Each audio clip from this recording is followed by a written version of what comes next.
God and Intelligence by Fulton J. Sheen. Copyright 1925. Introduction.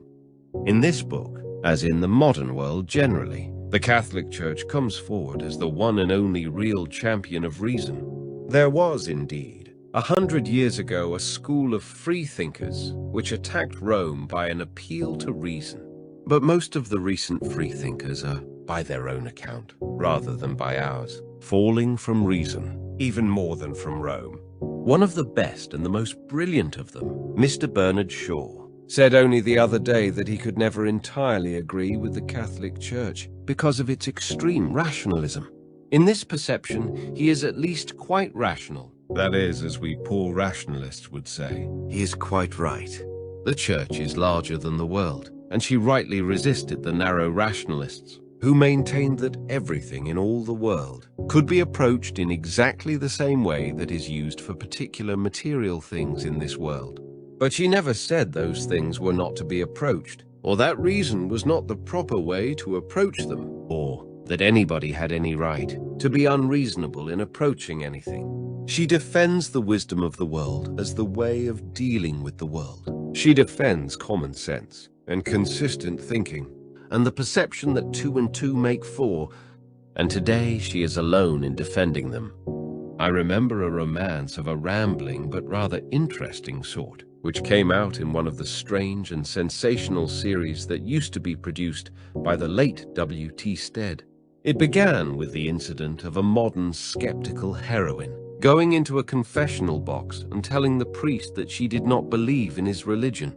He asked her what she did believe in, and she said reflectively, "Well, I don't believe in the Bible, and I don't think I believe in the immortality of the soul, and I'm not sure that I believe in God," and so on. And the unmoved cleric replied, "I didn't ask you what you didn't believe, but what you do believe." "Well," said the lady, "I believe that 2 and 2 make 4. "Very well then," said the priest, "live up to that." That always struck me as a good story, though it was in a queer setting. But it has had a still more queer sequel. In those last days of the 19th century, the skeptical lady did make that quotation from the multiplication table, assuming it to be a minimum, which nobody could possibly help believing. Yet somewhere about the same time, the typical prophet of that period, Ibsen, may have been writing the words, "Who knows that 2 and 2 do not make 5 in the fixed stars?" One would have thought that in an age of such fine and finished rationalists, somebody would have been rational enough to answer him with the obvious question. If you are not sure there are any fixed facts, how do you come to be sure there are any fixed stars? The very existence of many fixed stars is only proved by mathematics. That is, it is made by making 1,000,000 times over the assumption that 2 and 2 make 4. But curiously enough, I have never heard of this sort of rational reply made to a doubt like that of Ibsen's, except by Roman Catholics. The mathematical formula may be the maximum of the lady's belief and the minimum of the priest's philosophy, but he is more ready to stand up for his philosophy than she is for her religion. That sort of lady today is running after every raving fad of mysticism and credulity, so long as it is opposed to reason. She's following Monsieur Coué, who says it is better to call things better because they are worse. She's running after Mrs. Eddy, because Mrs. Eddy denounces a toothache, which does not exist for existing.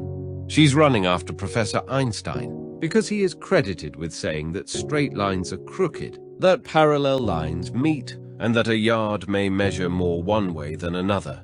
She is running after the pragmatists, because they have a proof that all proofs are worthless.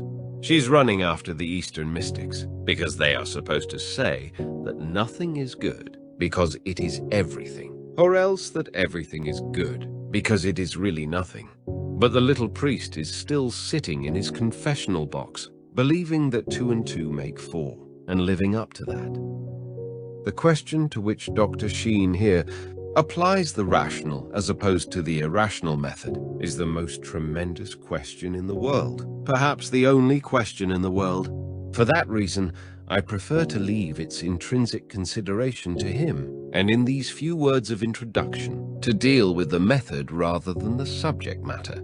The subject matter is the nature of God, insofar as it can be apprehended at all by the nature of man.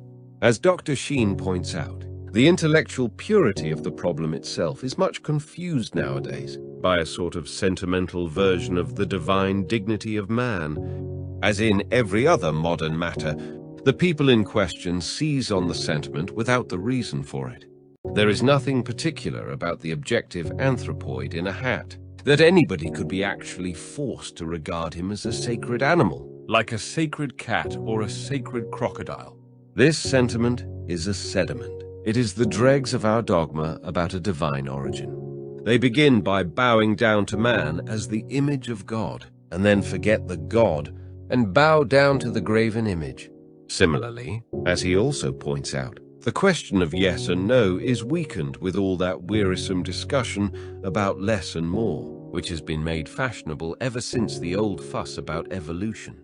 It is the view that being is becoming, or that God does not exist yet, but may be said to be living in hopes. The blasphemy is not ours.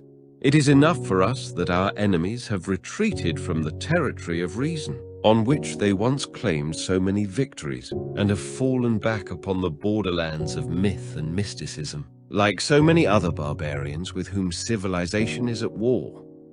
G.K. Chesterton, July 1925.